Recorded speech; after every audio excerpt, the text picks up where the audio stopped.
الراية على الجانب الايسر يلعب في نادي ويست هام هنالك في لندن. اذا مشاهدينا الكرام، وتعطى اشاره انطلاقه هذه المباراه المهمه جدا بالنسبه للمنتخب الوطني الجزائري في هذا الصيد الهولندي. الاحتكاك الوحيد لمنتخبنا بالكره الهولنديه كان في مباراه تطبيقيه امام نادي بي اس في ايندوفن. انتهى يقف على الاسماء الموجوده فوق ارضيه الميدان على الخطه المهمه جدا التي سيدخل بها خلال هذه المباراة وخلال المباريات القادمة أيضا.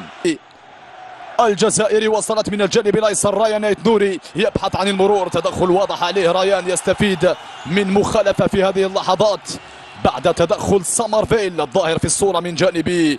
هي الأولى في المباراة، تلعب قصيرة مع نبيل بنطالب والعرضية داخل منطقة الجزاء لبعد من ديونغ. الكرة الثانية لبلعيد فيرجيل فان دايك، تصل الكرة أمامية باتجاه رياض محرز، يستقبل الكرة من اليمين، انطلق روض الخطير، مر رياض مر العرضية داخل منطقة الجزاء لبعاد، تعود من جديد إلى رياض، يحضر لنبيل بن طالب، العرضية من نبيل بالراس، الكرة تحولت إلى ركلة مرمى لمصلحة عناصر المنتخب الهولندي في أول كرة في أول فان من الجانب الأيسر. لاعب توتنهام تدخل عليه نبيل بن طالب، هذا الرائع جدا العايد، نبيل العايد إلى مستواه، نبيل يرجع تدريجيا إلى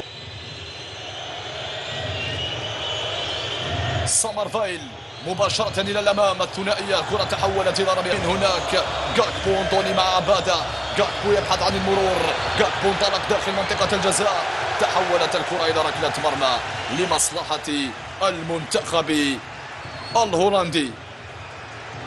بداية حذرة من كلا الجانبين، فيه بعض الشمال افريقيا تقريبا طريقة لعبهم متشابهة. كرة لمصلحة منتخب هولندا صعبة جدا لمالين، التسديدة من مالين والقائم الايمن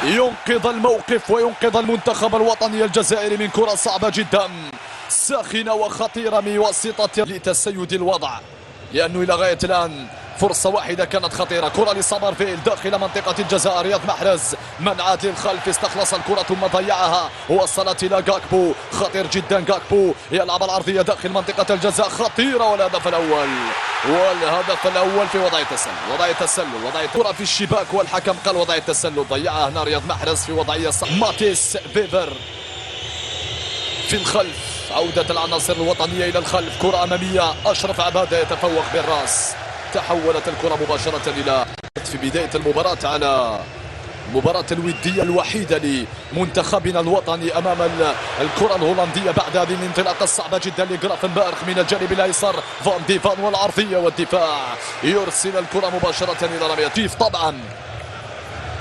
والأحداث السابقة فان ديفان في الانطلاق صعب جدا، العرضية داخل منطقة الجزاء تحولت إلى أين؟ يقول حكم المباراة كان فيه رأي وتسلل في اللقطة الماضية أو خرجت الكرة ماذا؟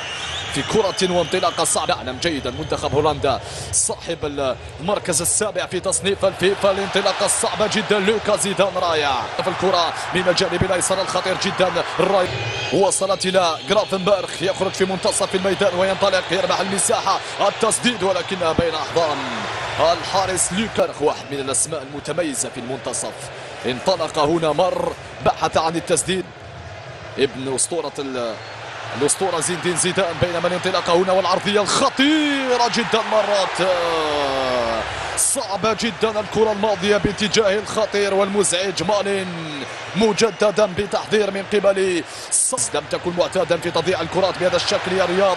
الانطلاقة سريعة جدا من قبل جاكبو، يا سلام، مروى الحارس لوكا زيدان في اللقطة الماضية ينقذ الموقف أمام جاكبو الذي انطلق وقف رائع جدا زيدان، مجددا ينقذ المنتخب الوطني الجزائري، مجددا ينقذ الخضر في كرة صعبة وساخنة من والانطلاق لا من قبل رياض محرز، يبحث عن المرور رياض بخبرته، رياض عمورة، يا رياض عمورة، جول لا عمورة يا رياض والجزائر سجل عليك، العرضية لعبت، أين هي الرأسية؟ أشرف عبادة في صراع، بن طالب قوية بين الأحضان، بين أحضان الحارس فان بروخن في كرة صعبة جدا لمصلحة المحاربين. ركنية هولندية نفذت داخل منطقة الجزاء بالراس، يتدخل رامز الزروقي، كرة جزائرية الإبعاد. هجوم المنتخب في هجوم نادي ليفربول بينما هذه الانطلاقة الصعبة جدا داخل منطقة الجزاء. طبعا المنتخب السويدي وكذلك نادي نيوكاسل بعد هذه العرضية قلت كان متوهج رفقة الهولندية صعبة جدا. العرضية الخطيرة داخل منطقة الجزاء رائع جدا. نبيل بن طالب من أوقف الكرة الماضية أمام المنطقة. لمسة جزائرية من عمورة طلبها من اليسار شيبي، وصلته فارس خطير جدا. شيبي داخل منطقة الجزاء يحضر لمازا، مازا يبحث عن التسديد بقوة من قبل مازا، دائرية رائعة. إلى أين ركلة ركنية؟ الهجوم الجزائري منذ البداية تتحرك الآلة الجزائرية الهجومية في بداية هذه المرحلة الثانية بهذه التغييرات التي قام بها المدرب بيتكوفيتش اللي هي هجومية أكثر. حاج موسى خطير يبحث عن المرور السريع الجزائري. أنيس حاج موسى مراوغات رائعة عندك بالغالي، التمريرة البينية بتيجي 2010 في النهائي الكبير. إبراهيم مازا في الانطلاق لمصلحة المنتخب الجزائري. عمورة خطيرة مرة ثانية بنفس الشكل. ويعرفون هذا الأمر، مطالبون بلعب المباريات الودية حتى يجدون النسق، لأن اللاعب اللي بعيد عن المنافسة صعب جدا أنه يجد مستواه البدني والتقني فوق أرضية الميدان.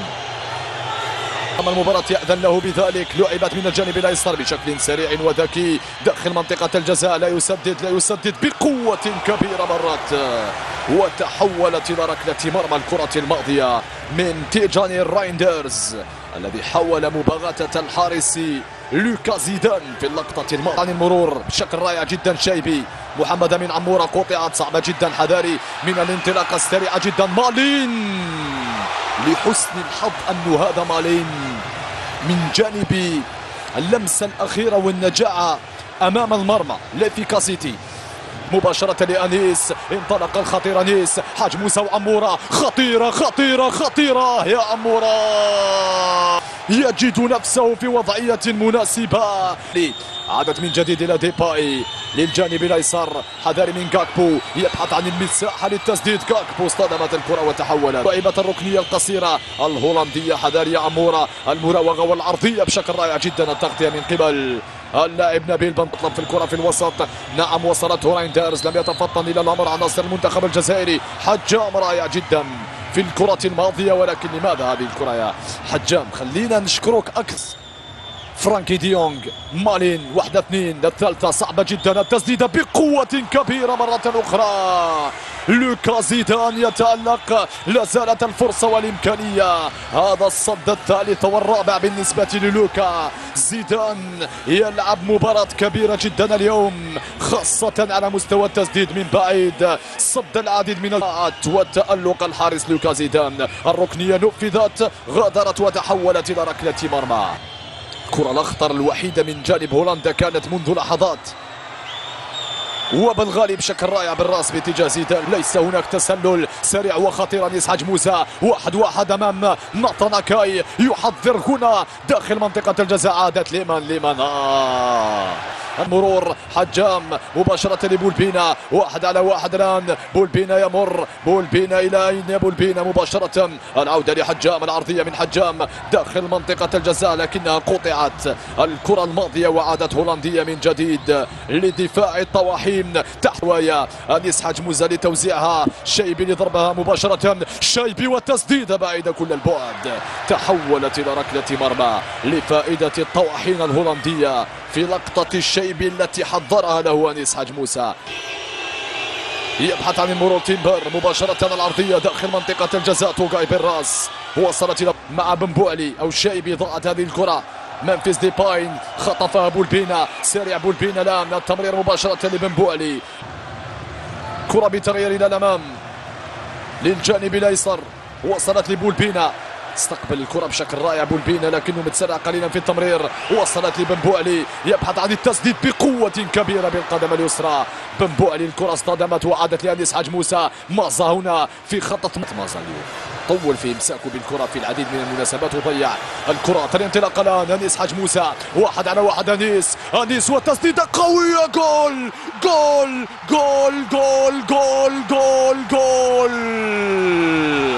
ما اروع هذا اللاعب، ما امتع هذا النجم القادم، يسعد الجماهير الجزائرية. صاروخ لا يرد، صاروخ لا يصد. ماذا اطلقت لنا يا انيس حاج موسى؟ جزائرية قلنا بأننا قد نسجل من مرتدة. هولندا لم تخسر منذ 3 سنوات على ملعب، ليس هنالك تسلل. استلم الولد الرائع، استلم النجم الساطع، راوغ، سدد، بوم بوم بوم بوم بوم في أصعب الزوايا يا أنيس، في أصعب الزوايا يا حاج موسى. دون وسجل عندك عاجل عاجل عاجل. 1 لمحاربي الصحراء، لا شيء لطواحين هولندا. بلا سيعطي ذلك من دون شك قفزة نوعية بالنسبة للمنتخب الوطني الجزائري على المستوى المعنوي.